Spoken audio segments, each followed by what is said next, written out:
Today, the snow shed still stands as a reminder of the town of Wellington. There may be more, however, than just a concrete structure. Visitors to the snow shed often report a heaviness in the air, voices, shadows, and more. This is one of the areas that is probably one of the more active spots.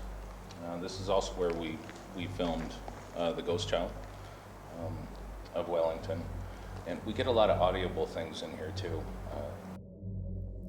This video was captured by NWPIA during an investigation last year.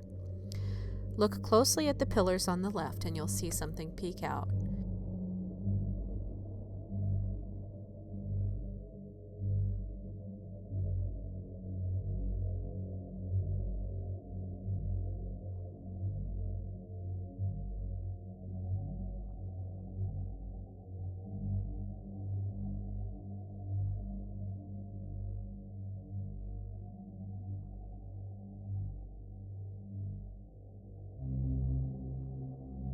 We were hiking on the west end of the snow shed, and you can hear Bobby and I talking, and you can hear, Bobby, hi. Cool, huh? It's hard to see with night vision all along. You'll be okay. I gotta be home by this. We better get going. We'll go down a little further. The next time we came up, we were hiking with our kids and two of their friends. And Jim was looking at the bridge and wondering if it was the original railroad pilings. And as I'm talking to him, you hear on the recorder something that sounds like, "That's not your bridge." Okay, so finally, the last time we were up with the kids, we were hiking down the trail after we had had dinner, and the kids were in pretty high spirits, and they were playing. And the first thing you hear as they're running and playing is you hear a little teeny voice they want to play. And then a few minutes later, I say to the kids, okay, once we hit the snow shed, you need to calm down, because we're going to try and sort of seriously investigate as much as you can with kids. And a voice says, as soon as we hit the snow shed, it's over, you hear the same voice that said want to play say, what are you talking about?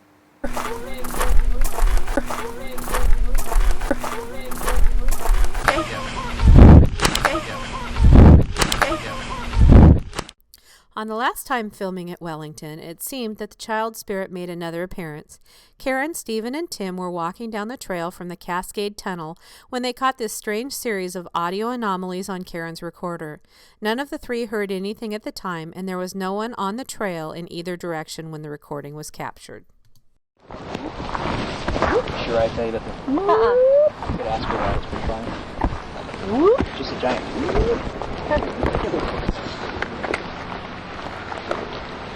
Well, nature. I love nature. There's something called the kind of too. Yeah. In the parking lot, and then in the snow shed also, you'll hear this party, a bunch of people having a good time. You could hear the music, banjo, violin. Yeah, people talking, like a woman humming or Singing along. like singing to herself. Yeah. That's some of the audible stuff that we get in the parking lot and also along the inside of the snow shed. This is one of the areas where we had an investigator have his very first paranormal experience.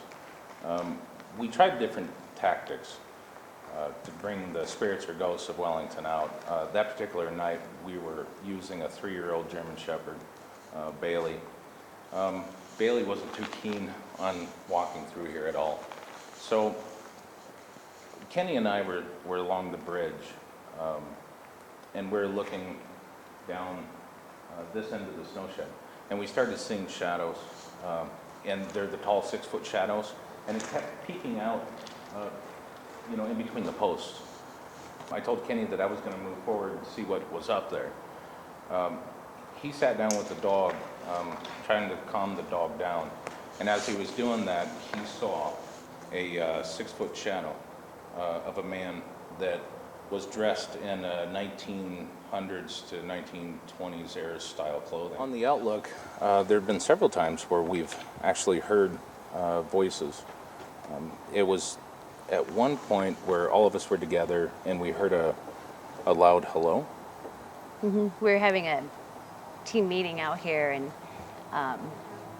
myself and another investigator could very clearly someone saying hello, and it sounded like someone coming down the snow shed. So we went down to go see who it was, thinking, you know, we were expecting more investigators to show up for the meeting, and there's nobody there. I think our most compelling evidence would be a picture and an EVP that we got the very first time we came up here.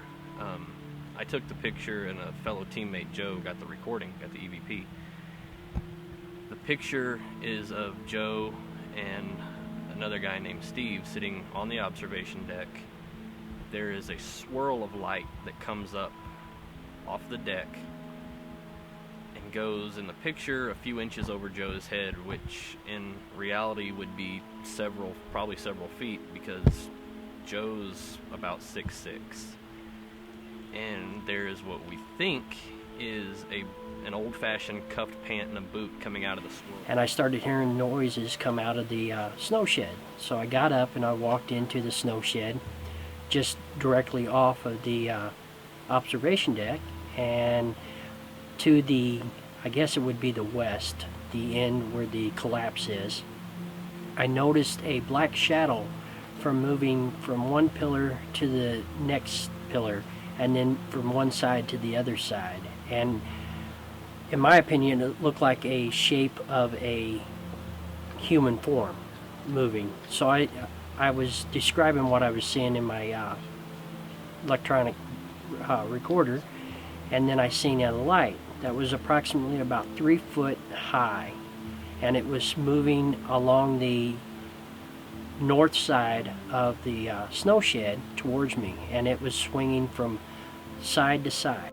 So also here in Area 61, we were with the kids, and it was after dark, and we were playing Italian music, music with Italian lyrics, and one of the kids got smacked, and then Jim was saying Latin Mass, the Latin Mass from Monty Python, you know, where they smack their heads.